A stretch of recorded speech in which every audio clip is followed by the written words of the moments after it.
And another client I worked with who was a GC general counsel, a legal executive. Before they worked with me, they described that they had this relentless critical voice, and that they would sit in meetings just thinking, unable to concentrate on the content, just thinking, oh, all these people must be wondering why on earth have they hired this person, and what on earth are they doing, and they must think that I'm useless, and that's was really destructive. But afterwards they said, I now, instead of a critical inner voice, I now have a cheerleading inner voice and a positive inner voice, and certainly a more rational inner voice, which after just a few months' work is really, really powerful. Hello and welcome back. Today I'm with Charlotte Fowles, and she's going to be talking about imposter syndrome, what it is and how you can deal with it. Welcome, Charlotte. Before we get into it, can you give the audience just a little intro to your background and where you're coming from? Of course. So I'm Charlotte Fowles, also known as the Executive Adventurer. I have been working with senior people for a very long time. Before I was a coach, I also worked in central government and in other agencies as a strategic communications consultant, retrained, did all my qualifications in coaching, and now I am a coach, a mentor and a consultant, usually working with people, usually very senior professionals, around imposter syndrome, building their confidence. So what is imposter syndrome? So imposter syndrome is something that lives inside most people's heads, and it's a feeling of inadequacy, often to quite a severe degree, and it is there despite all and any evidence to the contrary. People who suffer from it usually worry that they're about to get found out at any moment, or they're about to be called in and sacked for being a fraud, even though they have no evidence that that's the case. Yeah. And what's interesting about it is when I talk to people about it, lots of people say, oh, doesn't everyone have imposter syndrome? And by that they mean a few doubts, a few wobbles, a few, oh, maybe I shouldn't be in this room type of thoughts. And actually lots of people do have it, but normal sort of self-reflective doubts are quite usual for most human beings. But when it's quite severe, it's not normal, because it really makes people very miserable, and it sort of punctuates a lot of their day, and they spend a lot of their time battling it and managing it, instead of these thoughts just occasionally flitting in and out, which is more normal.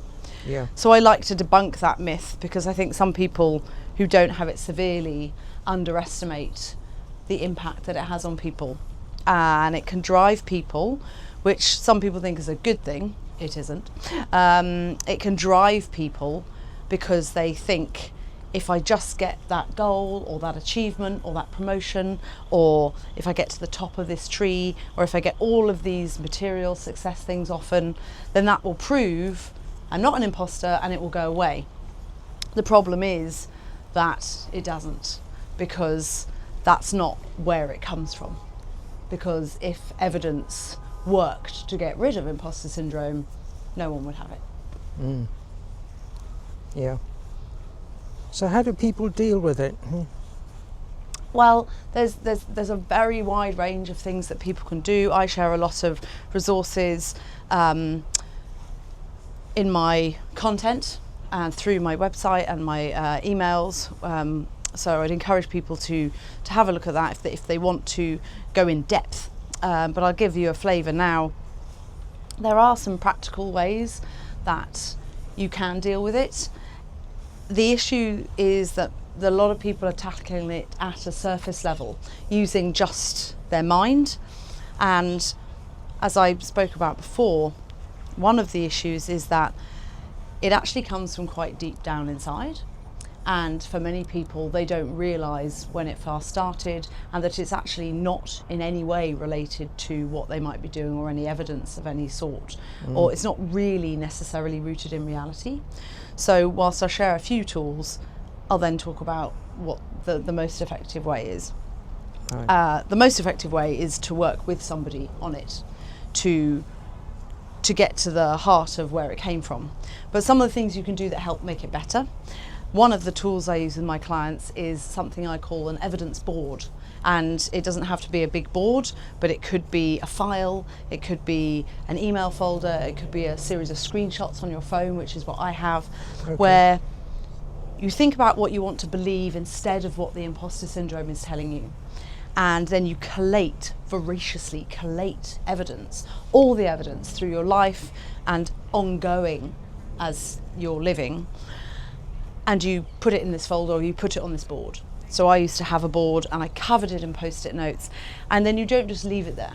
You have to use it like a tool. You look at it every single day. You take in that evidence that shows the contrary to what this inner critic, which is part of imposter syndrome, is telling you. Yeah. And you look at it and you maybe repeat these things to yourself, and you see these things as evidence of this positive belief that you want to have, this belief that supports who you are and validates what you know to be true.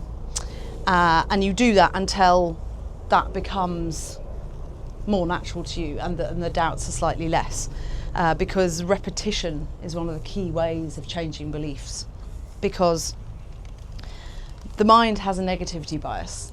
So everything in our bodies is conspiring to keep us safe at all times. Mm-hmm. And one of the things about the inner critic and imposter syndrome is that it's perversely trying to keep us safe. It's trying to keep us away from maybe rejection or failure or any of these things that would be really tricky for people.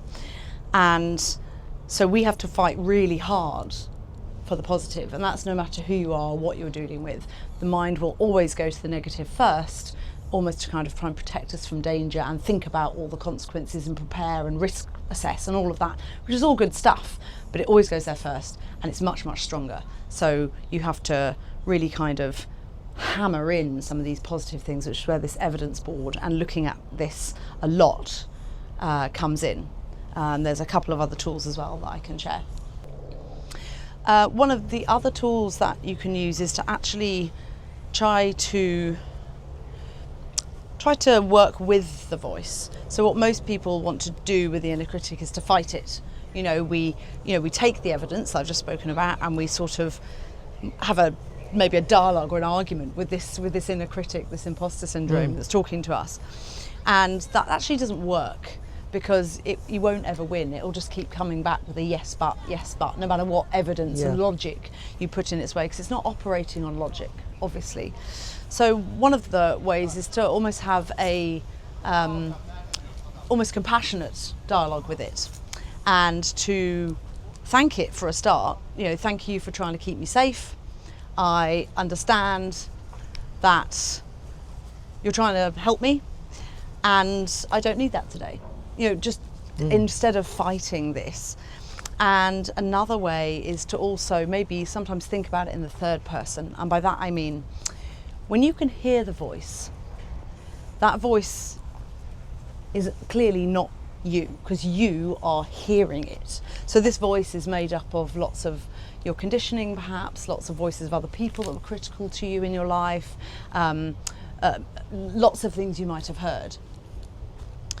And sometimes it's useful to write things down that are in your head, because then it stops swirling around your head. And you can also look on paper and see, well, I know that's not true, or it doesn't make sense. But another really effective way is to perhaps narrate it, as in visualizing it as almost like a sort of a ticker tape going across the screen. And sometimes I might say to myself, when I was working with my inner critic, Charlotte is now thinking that, well, that's useless and that won't work. Or Charlotte is now thinking this, and the reason that works is because you are separating yourself out from this thought, instead of this, I'm terrible, I'm useless, this isn't going to work, I'll be a failure, I'll get found out, or any of those type of thoughts. So it's taking it away from being part of your identity. And that's quite powerful. So those tools, that evidence board, the sort of writing down some of the things so that you can counter them, and compassionately talking to the voice, and acknowledging that it's got a job to do but you don't need it, and then slightly absenting yourself from it and talking almost in the third person and narrating it, it can be quite amusing, because sometimes you can look at it and think, oh yeah, well I know that's not true, whereas when it's in your head it feels much more real. So can you talk about some of the people you've worked with? Yes, very happily. I mean, I have a number of case studies, quite a lot of them are on my website, but quite a lot of them are not. So I will be updating that. So somebody that I worked with once said quite early on in the process that, I think their quote was, "Never before have I been able to sidestep around my own self-destruction." And they said that what coaching had really given them was this space, which is this space between the stimulus and the response. Because in your thoughts, there are emotions driving these thoughts, and that happens before you even have a chance to acknowledge it. And when you can create a space between what you're thinking and then how you respond to that, that's very, very powerful. And so that was a really lovely quote.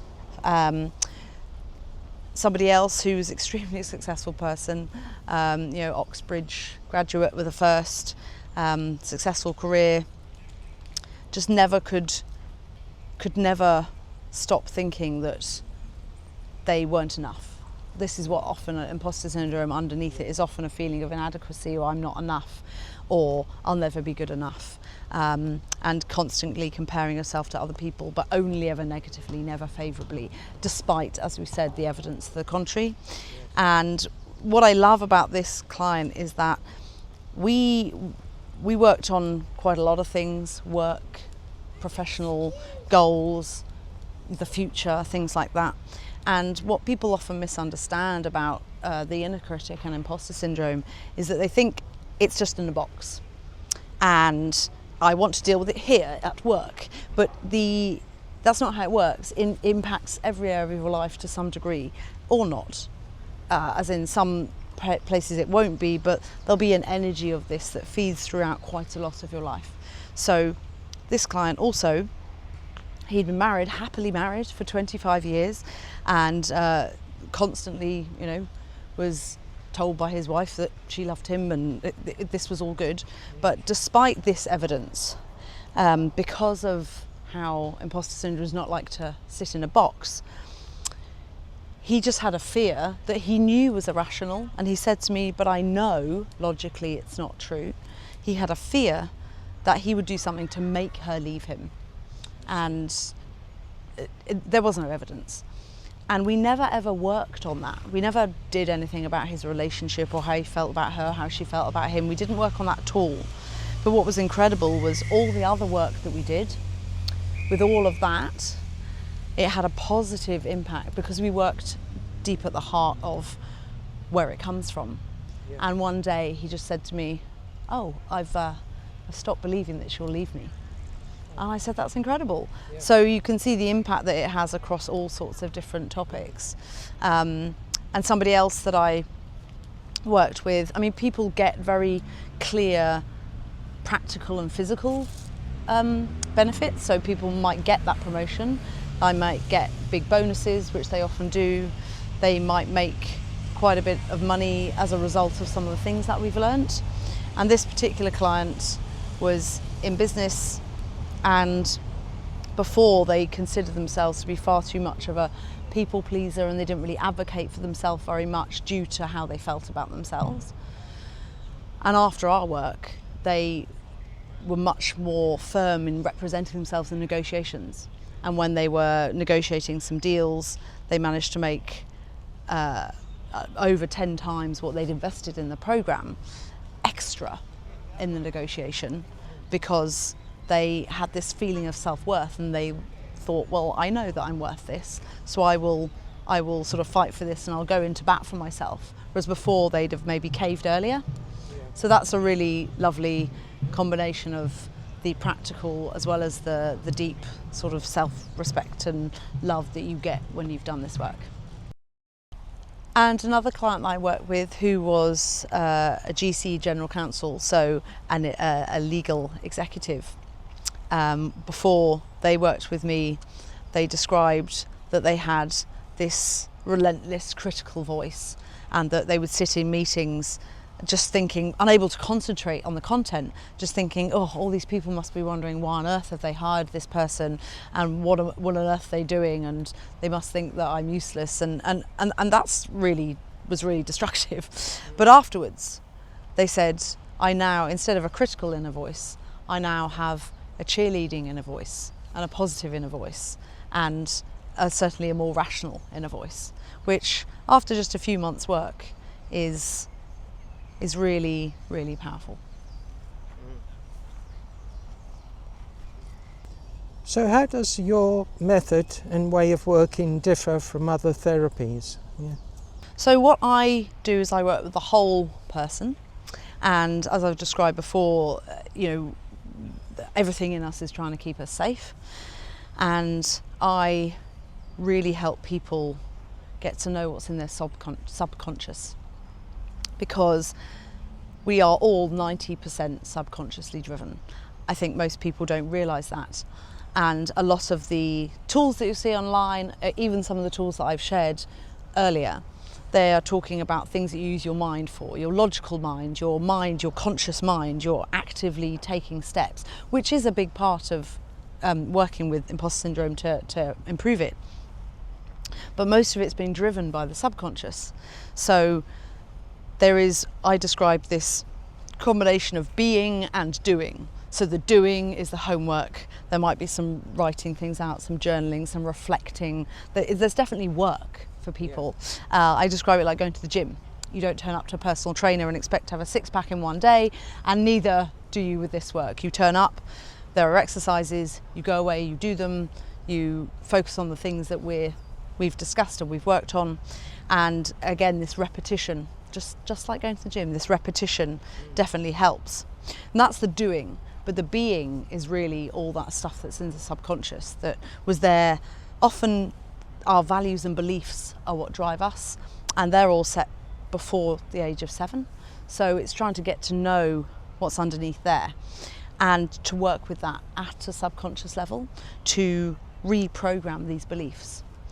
So it differs because so many things that you see these days are all about how you can hack your mind or use your mindset, which is a word I don't like, to overcome this or to force through, and that doesn't really work. It only works up to a certain point, and what people usually find is they get to a certain point and they realise they've done all this stuff, they've tried all the other self-help, they've listened to the podcasts, they've taken all those courses, and what they really need is somebody on a one-to-one basis to work with their very specific, if I want to say brand, or very specific strand of imposter syndrome, and exactly what those very specific beliefs are that have been driving them in a way that's been causing them distress and a way that's been taking over their mind. So that's what I usually say, is that I work at the root cause of what's happening, not just the surface level, because like I said, online there's a lot of stuff and tools about how you can work with it to a certain extent, but it will also just ping off somewhere else, because that's usually how it works, because it's keeping you safe is such a powerful driver that the mind and body will keep trying to do that. And there's a lot of things that I do that are helping people actually listening to their bodies and not just operating with their mind. So it's with the whole person, and that's why it is so effective. And you also have a 3-month program. Would you like to talk about that? So yeah, the 3-month program is how I mostly prefer to work with clients. There are sort of one-offs we can do often to tackle a very specific particular issue sometimes, but again, as I've said, when you're trying to get to the root of something, you need to work with understanding it, and that takes a little time. And because we've all heard about how long it usually takes to change a habit, well, your imposter syndrome being part of your subconscious, the subconscious works mainly on instinct, habit, the path of least resistance, so we're having to reprogram that and change that strategy. So I always say 12 weeks, 12 sessions spread across 3 or 4 months is usually the minimum it takes, and it does work in that time, to get to the heart of what's going on and to then start to work with it. I talk about the ABC of this process. So we start with the A, which is the awareness, where we're actually looking at the narrative, where it might have come from, whose voice is it, and when does it appear most, when does it appear least, where we need to start tackling it, and how it impacts the day-to-day. And then we look at the barriers and the blocks, and we start breaking that down. That's the B of the process. So we start looking at each aspect of it and working with these beliefs to reprogram them and to put in beliefs that are much more, not just positive, but that serve us much better. And then the C is creating the conditions. So once you have done this work, you also want to make sure that you are filling your life and your environment with things that are going to help maintain this, and that you are creating the conditions to continue this success that you have. Okay. Is there anything else you'd like to talk about? Well, the tagline that I have, the Executive Adventurer, is kind of describes a psychographic of my ideal clients. You know, executive about their life and sort of adventurous in terms of tackling this brave work, because it can be quite daunting to start this. But I also do a lot of adventures. I do a lot of public speaking, and I am always available to talk to people about adventures and resilience and courage, but also workshops and trainings around imposter syndrome and building your confidence. So not only do I offer the one-to-one programs, but I'm also available to come and talk, and my talks are very practical.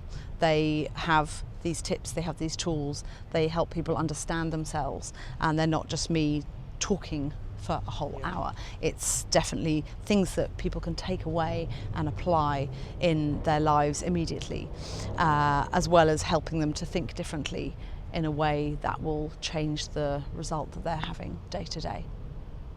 I'd like to thank you for agreeing to do your talk today. It's been really good to have you here, and if people listening want to get in touch, what's the best way? The best way is to either send me a direct message on either LinkedIn, where I'm just Charlotte Fowles, or Instagram, which is fowles.charlotte, the tagline, the Executive Adventurer, or you can email me on hello@charlottefowles.com. Okay, great. And I will post Charlotte's biography and contact details below this video, so you can get in touch with her that way as well. And if you got some value from the video, then please like, share and subscribe. And I look forward to seeing you next time. Bye.